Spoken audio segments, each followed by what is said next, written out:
Oscar, first of all, happy belated birthday. Thank you. Birthday on Easter Monday. Hope you had a great time. I did. I had lots of chocolate cake, or lots of birthday cake, and lots of chocolate for Easter, so it was a good weekend. It was the Easter egg helmet, I think. Yes, the Easter egg helmet was delicious, it turned out. So not only did it look good, it tasted good. Oscar, you had limited runnings in China and the first race in Australia. So how valuable is this test for you personally? It's useful, yes. I think in a race weekend, it's always going to be more useful. And obviously here as a circuit, we don't race at. So there's, with the current regulations, there's a lot of preparation that's very specific to each circuit. So there's definitely some things we can learn here. But yes, unfortunately, it's not quite the same as doing a race or a race weekend, but it's better than nothing. It's a test for Pirelli, but how can you use this test for your team as well?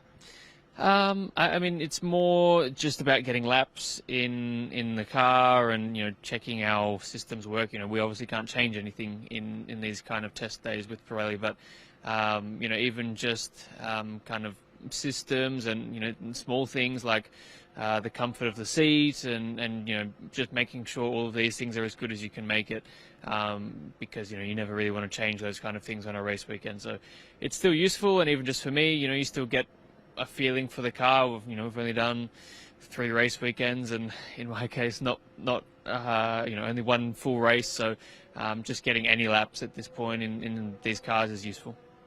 You're testing tire specs for 2027. Do you feel any differences?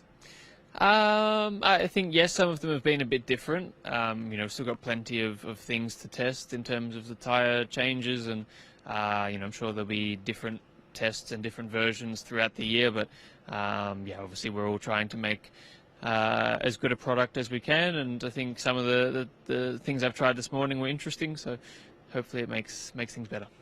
Nürburgring is a very traditional track. How do you like it to drive here? It's cool. I've not been here for a long time now. 2019 was the last time, and yeah, it's a very old school track. It's quite bumpy in a lot of places. The curbs are very unique, especially the exit curbs, and there's not really any margin for error anywhere. There's grass and gravel everywhere, so it's nice. Some of the layout is very, very challenging. And I think for a Formula 1 car, it almost feels small compared to some of the tracks we go to now. But it's always cool to come back to some of these historic tracks. So would you like to have this venue back in the F1 calendar? Sure. I don't mind it. It's not my favorite track ever, but it's a really cool place in terms of how unique it is. There's a lot of elevation change. Obviously, the history of this place is very cool as well. And again, it's a very old school track, which I think as drivers we always enjoy that part of things, even if the layout is different from circuit to circuit. The kind of old school nature of the curbs and the runoffs, is always more rewarding when you get things right. So it would be cool, but we'll see.